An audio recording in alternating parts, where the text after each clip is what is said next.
Greetings, dear ones. I'm Kryon of Magnetic Service.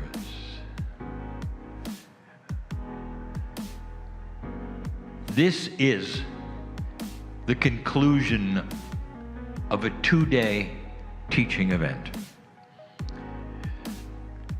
And the channel that is being presented is mainly for those who are here, in the room, who have gone through the teaching and will understand it far better than if you simply tuned in.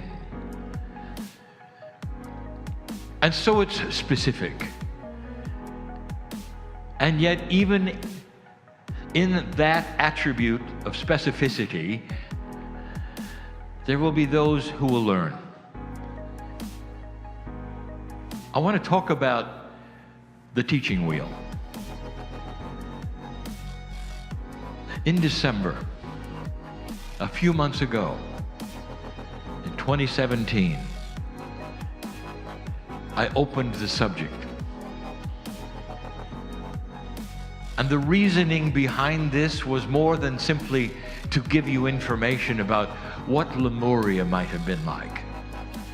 It was to start exposing to the planet the absolute core teachings from the source.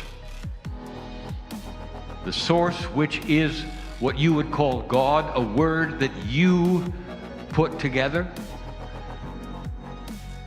a word that you assigned a gender to. Use any word you wish. It's the central source. It's love. It's compassion. And it has a message for humans. And this message is the core information that was given in Lemuria. But what we have called those who could give it, the ascended beings, the angelic ones, name them anything you wish to, who sat in front of the children and the adults and gave information which was pure from the center, from the Creator. Prefaced with this, if you wish, dear ones, this is what you want, because this is from the source. Dear ones, this is what you need to know for this journey that you're about to take on the planet Earth. And so the principles that are taught in the teaching wheel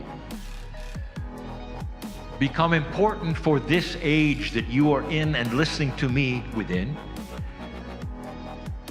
because they help this to steer into the paradigm of the shift, to steer into the truth, a refresher course for old souls of what truly is important and what isn't. And if you've studied the wheel, which you have in these 2 days, dear ones in front of me, if you studied that even a little, there's a theme. And the theme is benevolence and love and systems that are benevolent and soul groups and families. Every single message, every single spoke of the wheel, the numerology of the wheel, the meanings of all, the spaces, all of that has one message. You are known by God. And anything that doesn't show you this is not germane for the time. Don't be fooled by those who will come to you with ideas of doom and gloom and frustration and fear and drama and say, well, this is where you're going, because it isn't true. And there will be those even who call themselves old souls and light workers who will do that.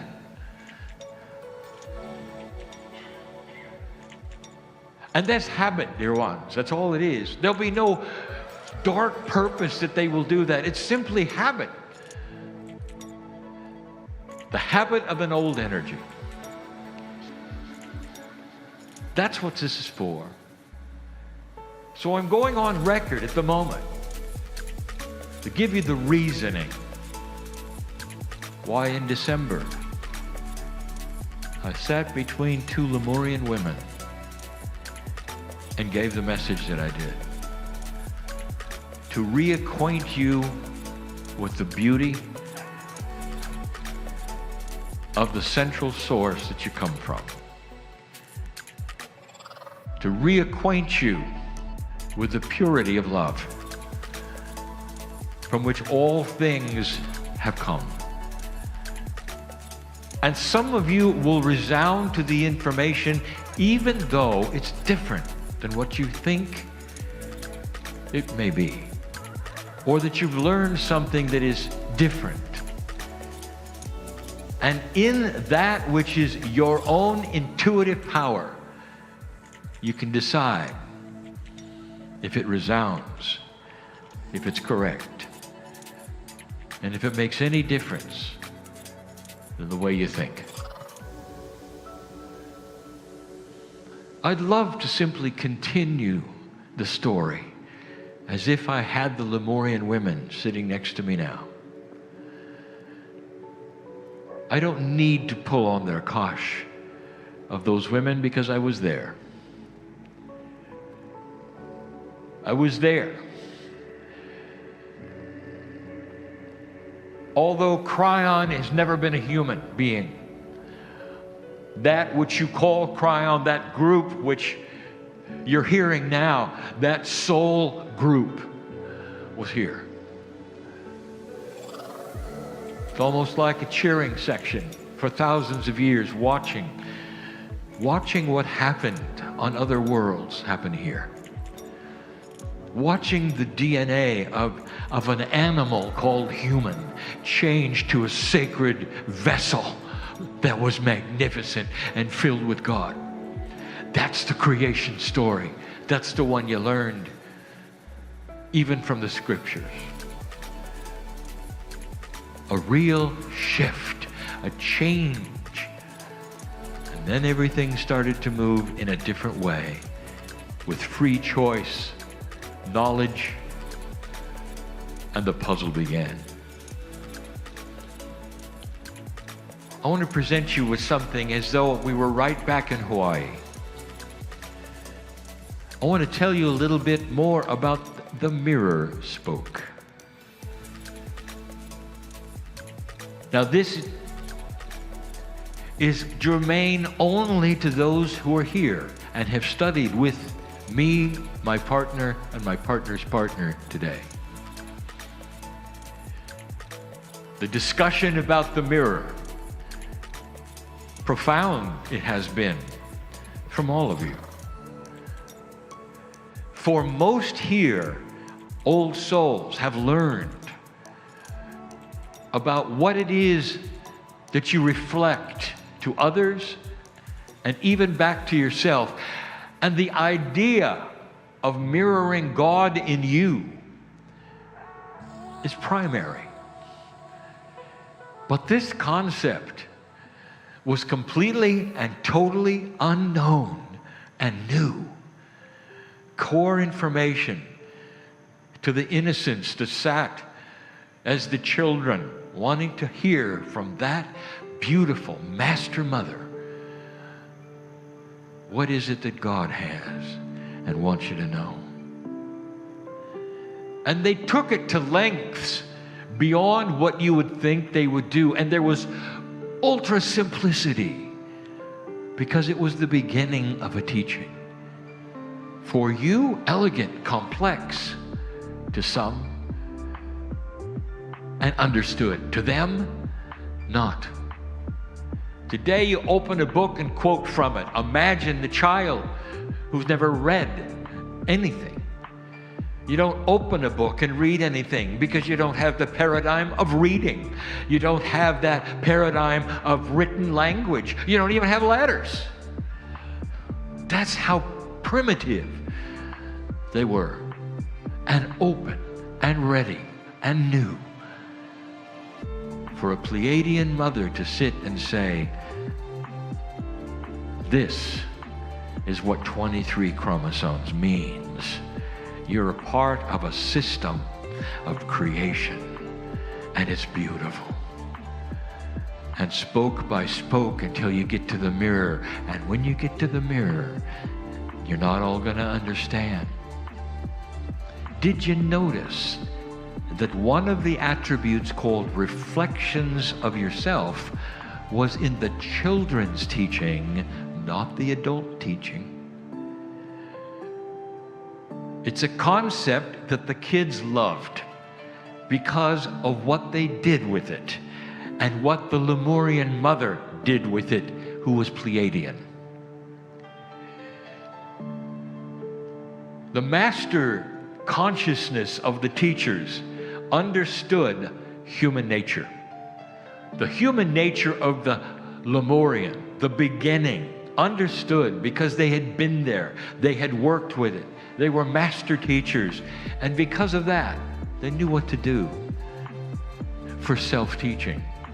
The ahas that the kids would have. So let's start where we left off in Hawaii. Let's talk about Lemuria, and let's talk about the mirror. First of all, there were no mirrors in Lemuria. You know that, don't you? No glass, no metal. And so there was only one way to get a reflection. And of course, that was the water. Lemurians were very clever and very smart in the way they built things, very efficient, very practical, using all of the elements at the disposal, including even pieces of lava. And they had mirrors. A little awkward, perhaps, but here's how they did it. Slightly below ground, imagine an indentation that was also a disc-like indentation that was carefully smoothed. The Lemurians, using their hands, working the puzzle to make it level and smooth, this indentation, so when they poured water in it, it would be perfect. And if you did it right, you could stand over the pool, this small pool. And if you did it right, you could see yourself perfectly. There were no ripples because there was no wind, because it was slightly below ground. But you couldn't really see well because they realized that the sky was not lighting them at all. And so all they saw in that mirror they had, the one that was water, all they saw was a shadow and the sky. Then they quickly realized that this mirror that they had built works best at night. And so the same fluids used to create the hub that was lit, that I told you about, was then also used around this mirror of water. And at night, when they then would bend over and look at themselves, they would be illuminated. And they could see themselves clearly for the first time. Awkward it was to bend over this. In fact, you had to be held by your friends. That wasn't all that convenient. And so they built an apparatus. Very close to the ground, they did. Think of it as like a little ladder made from the wood of the trees they had that was sturdy, and they could lay prone on it. And it stretched over this water mirror. Naturally, they had to take their hair and pull it back so it would not hang in the way. Each one would climb upon the apparatus. They would inch themselves out over the mirror, fully lit, and they could gaze as long as they wanted to and see their reflection. As you might imagine, there were a lot of these. because this is what you'd want to do. It was unique. You couldn't really do it in the ocean, not really. And the pools by the sea were always filled with currents. But you could do it here because the water was completely and totally still. The wind was not blowing it around. It was a perfect, perfect mirror.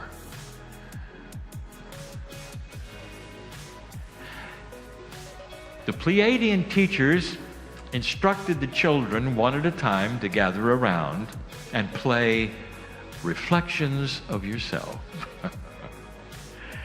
And one by one, the children, laughing and giddy with joy, would stretch themselves out and look at themselves. And the master teacher would say, "All right, everyone, quiet." And the one who looked in the mirror would be asked, "And what do you see?" And the children, being children, wouldn't say, "Well, I see a face." They would make up things. And the child would say, "I see a fish." And the Lemurian teacher would say, "You see a fish? All right, let's talk about the fish." And before the child could say, "Well, I was only pretending," they were a fish.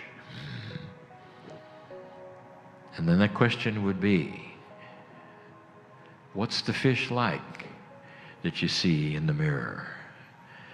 And they would say, it swims in the sea and it has a family and it's multicolored where we live and it's beautiful. And sometimes the fish is sustenance to the village and keeps us alive. And it's a cycle because the fish have baby fish. And the child would just go on talking about what that fish meant. And then sooner or later, they all got the picture. That no matter what they said they were, stuck, and they had to explain it.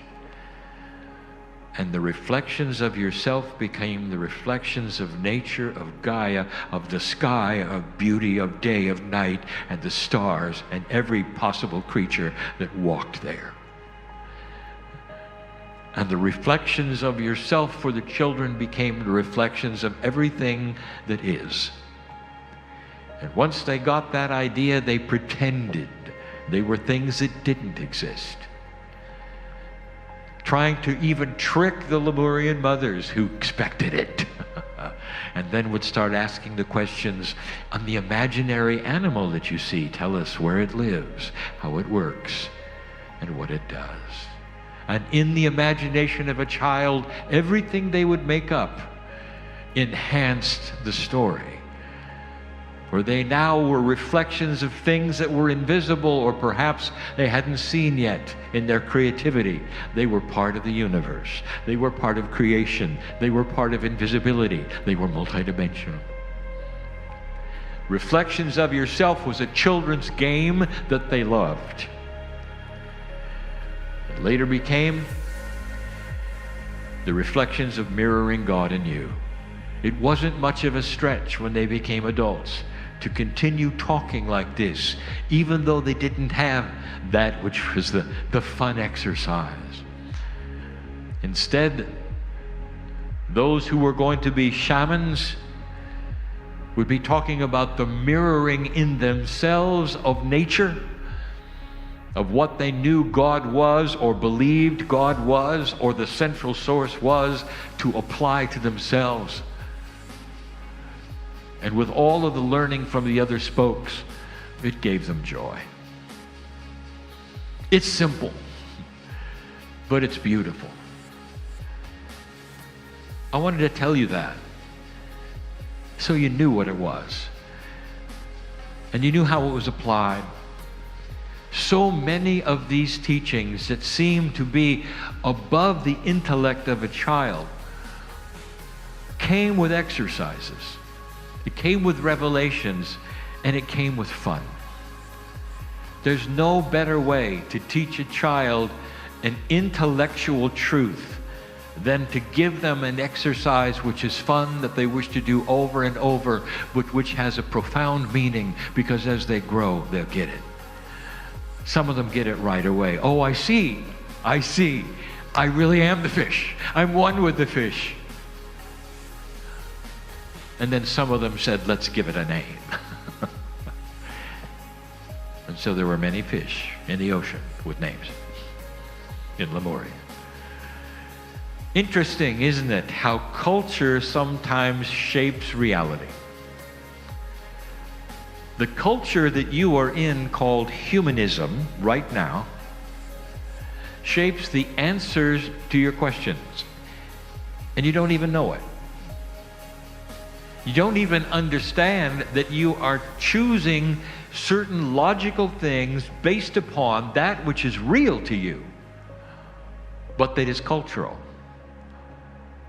I just want to give you a little fun explanation of how culture might shape what goes on around you and how you might feel about things. I'm going to paint something to you in your mind of a culture that exists on another planet. Now I'm going to talk about a past culture. And I'm going to talk about it in light ways, and that means in humorous ways, because you're going to enjoy this. And you're going to wonder if it's possibly true. And then you're going to get it from this fun exercise as the children that you are. Imagine a culture, and the logic goes like this. The older a human is, the better they are. And when you take a look at who has the most knowledge, who is the most patient, who is the most loving, and who is the wisest, it would be belonging to those who had lived the longest. Therefore, anyone who had lived a long time was seen by that culture as above the others, way above the others. And so the culture truly then worshipped age. And that produced a whole myriad of industries that would mirror age. And you'd go to the store and you'd see all the makeup, and you'd select the one that made you look the oldest. And it was good. And there were some makeups and some lipsticks and some mascaras and all of that, men and women, that really emulated older skin. They loved it. And of course, the ones that did it the best are the ones they purchased. It was marketing. And on their media, you could see it. The ones that looked the oldest won. The ads were special. They had special names. You can imagine what they would be. You know, seniordom, old makeup for you.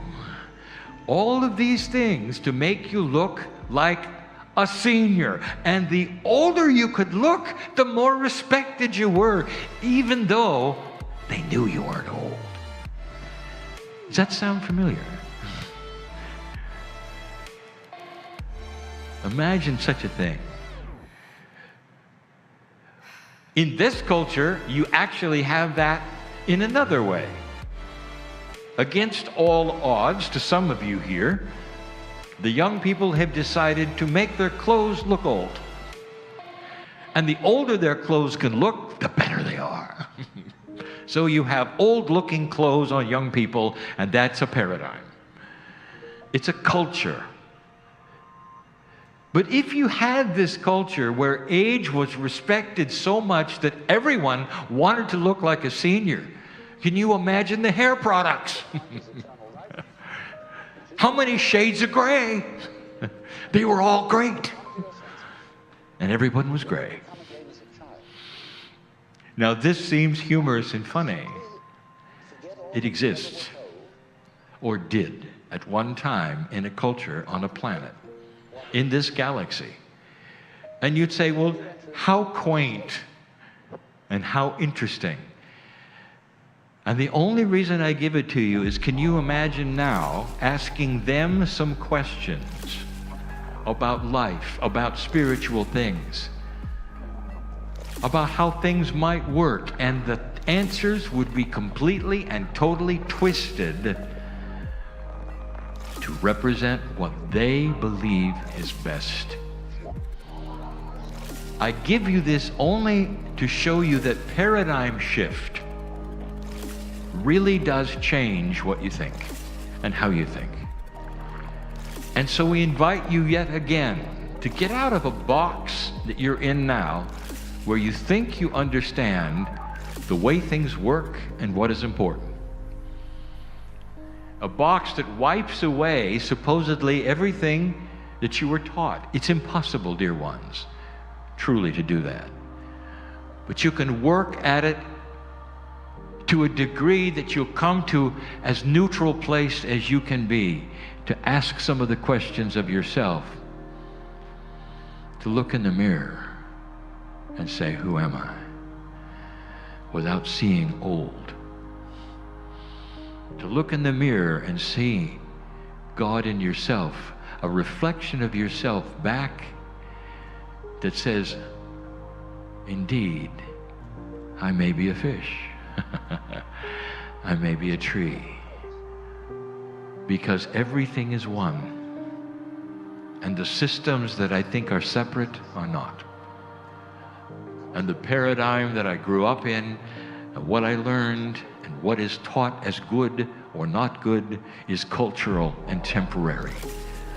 And the real truth is what I see in the mirror. It's a mirror that reflects the Creator and me. And together with my higher self, I will go from this place, you might say, and I will mirror what I see here as God everywhere I go. Not caring what the culture thinks, not caring at all what I've been taught, but instead caring about compassion, kindness, reaction to others, reaction of self, seeing the mirror that I see in mine in everyone else. Projecting the energy of love,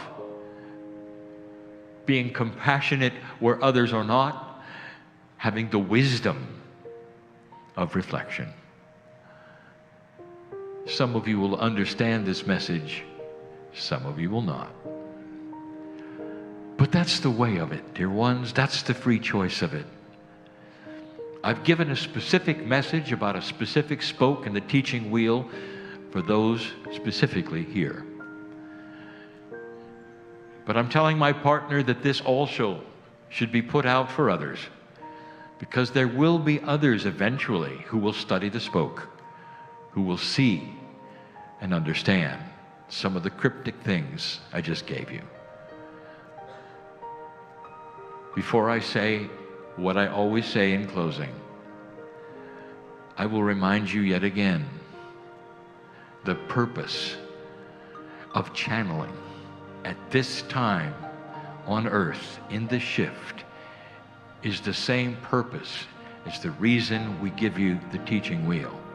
Core truths of love, compassion, kindness, benevolence is the way human nature will become. It's inevitable as you study yourselves and evolve that light will guide the way. That it won't happen immediately, and there will be impatience, and even those eventually who will say it's a joke, that it's not happening. Even as they stand among light workers who are evolving, they won't see what you see. And I say this so that you get ready for dissension, those who will not believe, light workers who will drop away because it's too hard, but that pursuing old souls in pursuit of this truth, those who pursue this, will find a core that will guide them, and as I said earlier today, will expand and explode in awakening where you can never go back. And truly it'll extend your life, and you'll see that. And truly it'll change what you thought was unchangeable, and you'll see that. And so it becomes more personal than anything else. so that no one can ever talk you out of this truth. No one can ever talk you out of love. And that is the core. And so it is.